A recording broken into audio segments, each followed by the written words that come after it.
Welcome to Biggest Spoilars, the destination for exclusive spoilers, latest updates. In the Quartermain forces, Cody and Felicia talk about his relationship, or lack of one, with Molly. He tells her about James asking if Molly was his gal, and her saying she wasn't. He allowed. New Year's Eve was the launch of Commodity Special, but Molly mustn't agree. Cody tells her that he called them a couple, and maybe Molly doesn't want to rush into a new relationship. Felicia can see he cares for Molly, whom Cody admits he can't get out of his head. Did Molly blow it with Cody? Molly and Christina meet at the Port Charles Grill bar, and Molly tells her family how she ruined affects with Cody. Molly gives her the short interpretation they had coitus in Turner's office on NYE, also went back to Cody's, and she put her bottom in her mouth the coming morning when James asked if she was Cody's girlfriend. Molly regrets saying no, explaining she just blurted it out, and that she and Cody are over now. Christina thinks she needs to clear effects up with Cody right now. Latterly, Molly turns up at the forces, causing Felicia to fight out so she and Cody can talk. Both Cody and Molly apologize, but Molly asks to go first, and explains she's shocked and would like to be his gal if given the chance. Tracy reinstates cocktail hour. At the Quartermains, Tracy gathers Ned, Olivia, Brooklyn, and Chase in the living room to establish her father's blend hour and be sociable. Tracy shares some good news. Her friend, the judge, has inked a court order taking Drew to return their heritages. Olivia doesn't know if pushing his buttons this way is a good idea and suggests they find a way to make peace. Ned blurts out, absolutely not. Not after everyone pushes Ned to tell them what he's not saying, and he relays the battle with Drew over the valuables right before his heart attack. He says Drew aloud. He was faking it and walked down. Tracy yells, he left you to die. Jacinda is a gamer. In the portico, Michael and Jacinda talk to Wiley, who had delightful playing videotape games with Gio. Jacinda turns out to be a gamer, and Wiley makes a date with her coming week to play games. Michael also takes the boy to bed. Michael returns latterly and tells Jacinda not to feel indebted to play games with Wiley. She says she likes spending time with his kiddies. Michael suggests they resolve, as he's trying to avoid getting smelled into Tracy's family blend hour. Michael and Jacinda head to the grill and run into Christina, who was on her way out.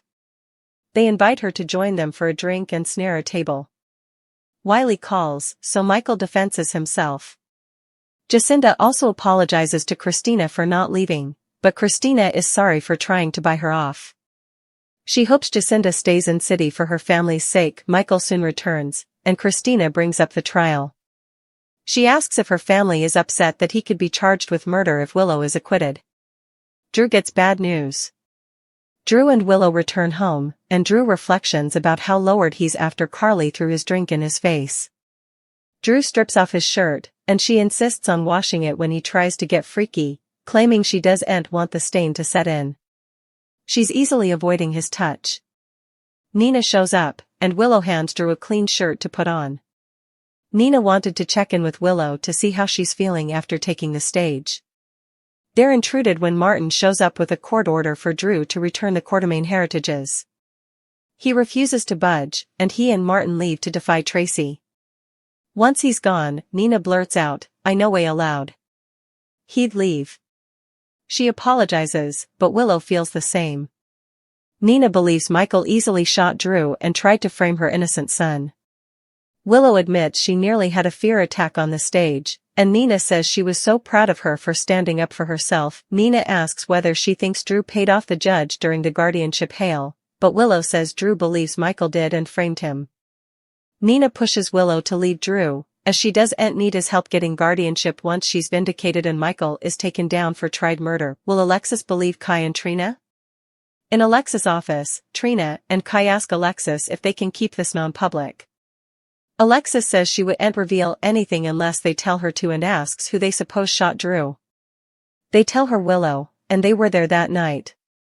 Trina explains they were there to find the substantiation Drew had against her mama.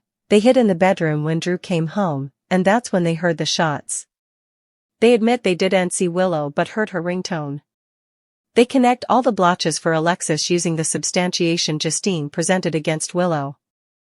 Alexis says the ringtone isn't enough, and Willow married Drew, the man she apparently shot. Why? Trina suggests that she married Drew to throw everyone off. Alexis says that what they're saying is that Willow wisecracked everyone into believing she's a loving mama, but she's really a cold thoroughbred killer. Alexis needs real substantiation to point to Willow and asks why they didn't come forward before. Trina explains that the blackmail wasn't public knowledge ahead. Kai asks what she's going to do. Alexis tells them absolutely nothing. Alexis says she's obliged to defend her customer. Kai thinks they should go to the police, but Alexis warns that it would only interlace themselves in a crime, and they know that. That's why they came to her. Olivia's armed and dangerous. Back at the Quartermain manse, the family is over in arms over Drew walking down and leaving Ned to die. Suddenly, Yuri is heard yelling at Drew and Martin in the foyer. They fight out there, and Tracy thanks Yuri for trying to stop them and calls him off. Drew tells Tracy he got her court order, and they will appeal it and tie it up in court for times. Tracy says that's not in Martin's stylish interest, as she'll bring him up on fraud charges. As they argue, Tracy realizes Martin is the one who ratted her out to Alexis, as he was lurking around the day she and Michael talked about that night. Martin claims he doesn't know what Tracy is talking about. Brooklyn states that it doesn't matter, as Drew is to condemn for causing her father's heart attack and nearly killing him. Drew says, that's a laddie overdramatic. Suddenly, the sound of a shotgun cocks, and Olivia says, is it? She comes down the way with a gun aimed at Drew, in the show's final moments. Olivia tells Drew, you left my hubby to die like a canine, and the only reason I haven't pulled the detector is that Ned is alive.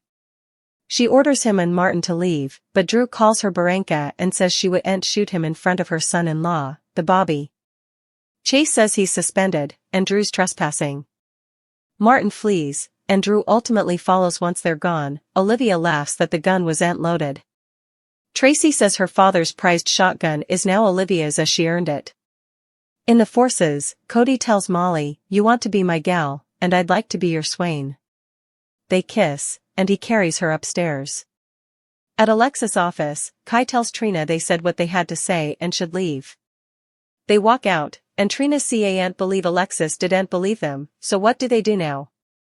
Back at the grill, Michael says he's determined to enjoy every moment with those he cares about, including Christina and Jacinda, so no more pilot talk for the night. At Drew's home, Willow tells Nina that formerly she gets through the trial, she'll work on getting her kitties back. Nina promises to support her in any way she can. Willow knows cutting ties with Drew wouldn't be simple, and they're far from finished. Finally, alone in her office, Alexis goes through a train and finds a call log with time prints. She calls one of the figures around the time of Drew's firing, only for Wiley to answer. She's stupefied and easily realizes Kai and Trina were right. General Hospital spoilers suggest that Alexis Davis will presumably keep Willow Tate Kane's guilt a secret where Drew Kane's firing is concerned. The ABC cleaner just dropped its daily exercise, and there's a ton to unload. Willow's trial takes center stage in the daily videotape promo. A clip is shown of Willow, as Alexis exclaims, she's shamefaced, Willow shot Drew.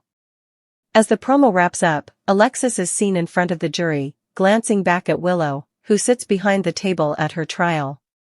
Willow is giving her a serious regard down. Alexis's maid and friend, Diane Miller, is also heard in the voiceover, warning, you know exactly what you need to do. Sure, Alexis knows what she needs to do, but will she do it? At the close of GH's Friday, January 9th show, Trina Robinson and Kai Taylor headed to Alexis's place to tell her what they figured out. They were at Drew's house the night of his firing, and that ringtone during the firing sounded like a crucial piece of substantiation pointing to the shamefaced party. While they originally allowed Michael Corinthos was Drew's shooter, it was clear that Willow was the bone who shot her hubby in the back. Doubly when they heard Wiley Corinthos call their mama after the court had suspended for the day. Kai and Trina derived that the stylish person to present the substantiation to was Alexis, but did they make the right choice? Alexis is a stand-up person who tends to make bad opinions when she's backed into a corner. Right now, she's been doing all she can to help get Willow off to gain access to her granddaughter, Scout Quartermain.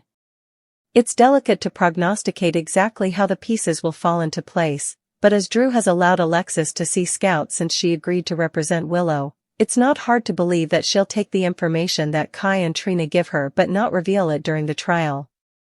As utmost GH suckers know, there's a double jeopardy legal rule that doesn't allow someone to be tried for the same crime doubly.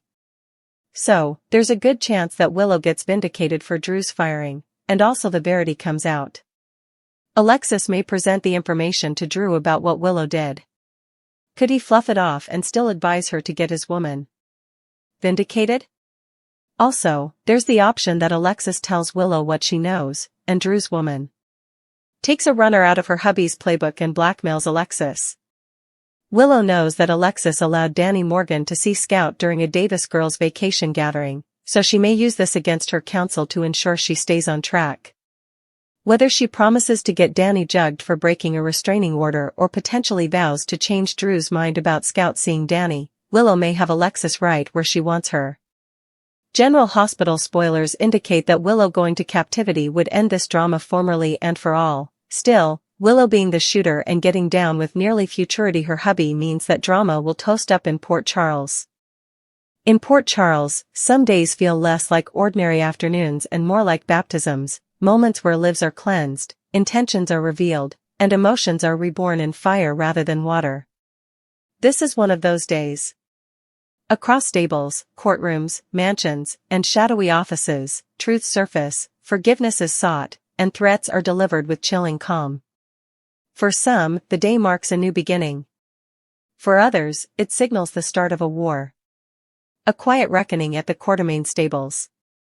The Quartermain stables are unusually still, the scent of hay and leather hanging in the air as Cody Bell tries to make sense of the mess inside his heart. Felicia Scorpio, ever the gentle observer, can see it written all over his face before he even says a word. Something has gone wrong, and it has Molly Lansing Davis's name all over it. Cody finally opens up, explaining how a simple, innocent question from James cut deeper than any accusation ever could. James had asked if Molly was his girlfriend, a question that felt like a hopeful confirmation of what Cody thought they were becoming. But Molly's answer was swift and final. She said no. Just like that.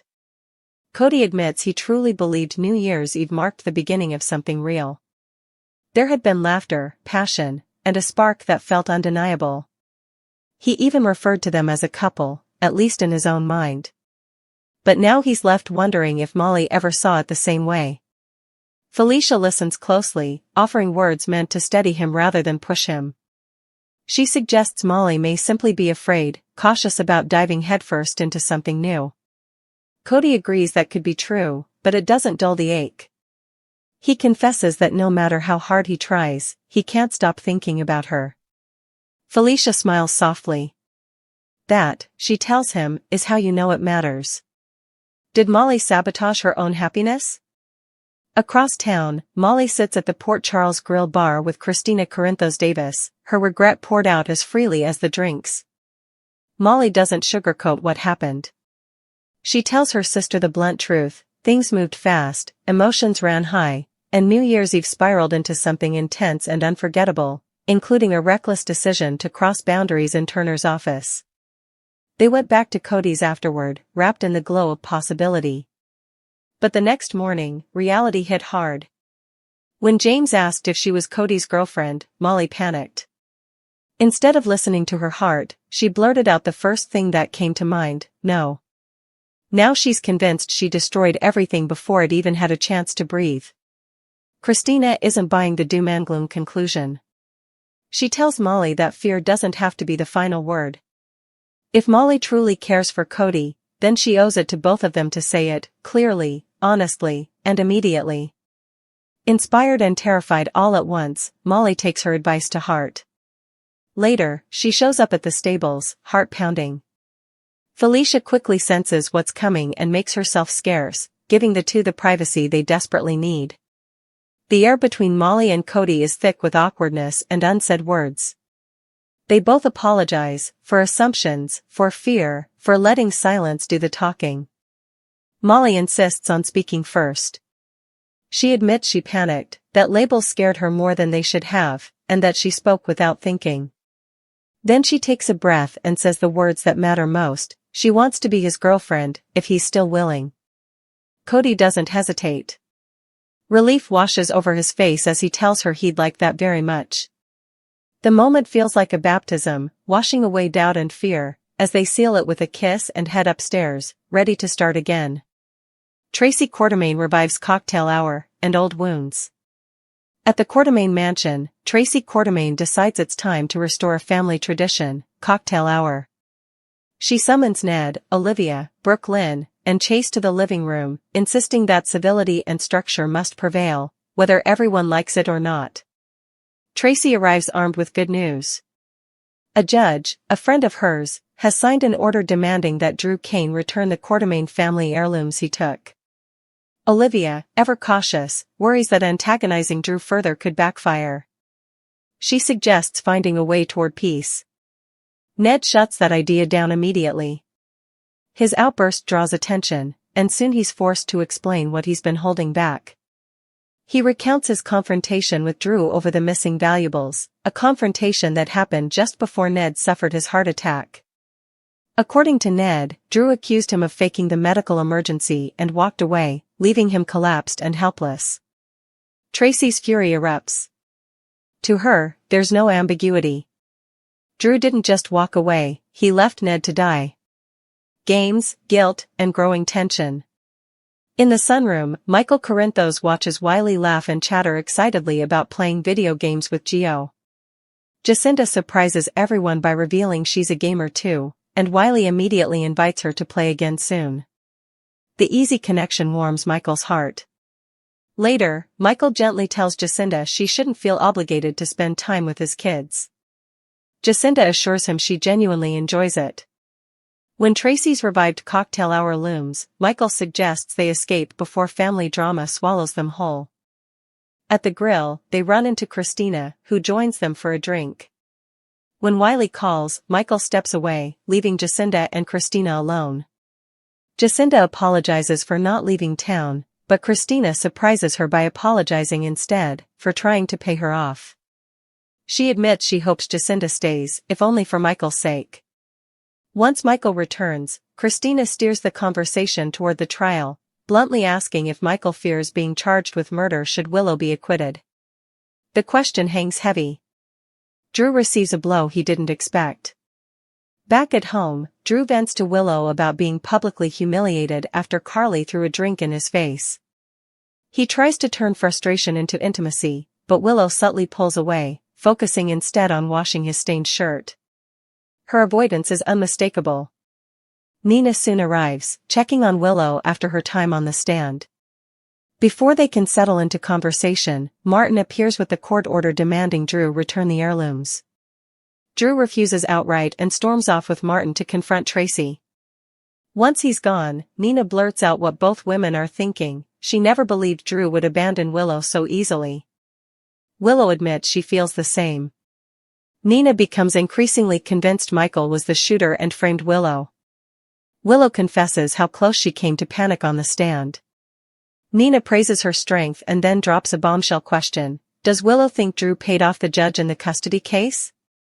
Nina urges Willow to leave Drew, insisting she doesn't need him once she's cleared and Michael is punished. Willow knows it won't be simple, but the seed is planted.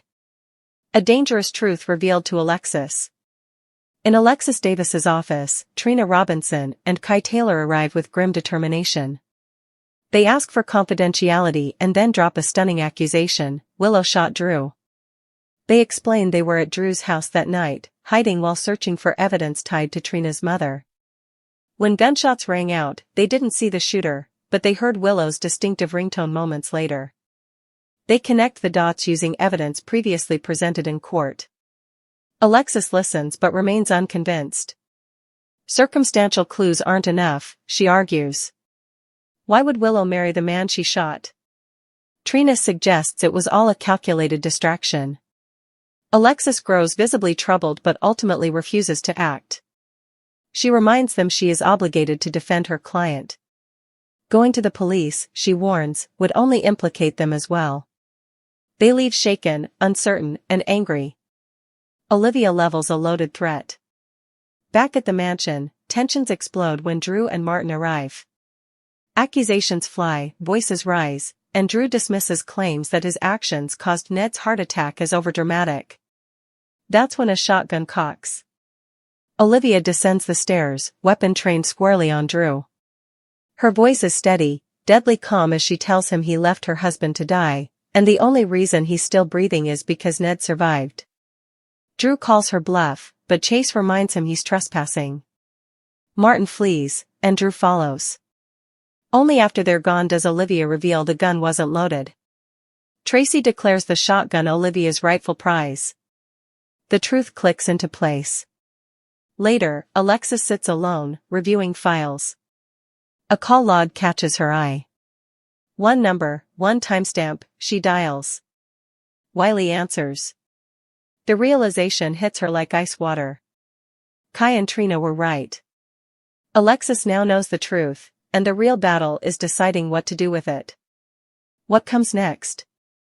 General Hospital spoilers suggest Alexis may bury the truth, at least for now. Double jeopardy could protect Willow, even if her guilt becomes undeniable later. Alexis may confront Drew privately, or Willow herself may turn the tables and blackmail her lawyer. One thing is certain, Port Charles is on the brink. Baptisms have begun, hearts have been reborn, and threats have been issued.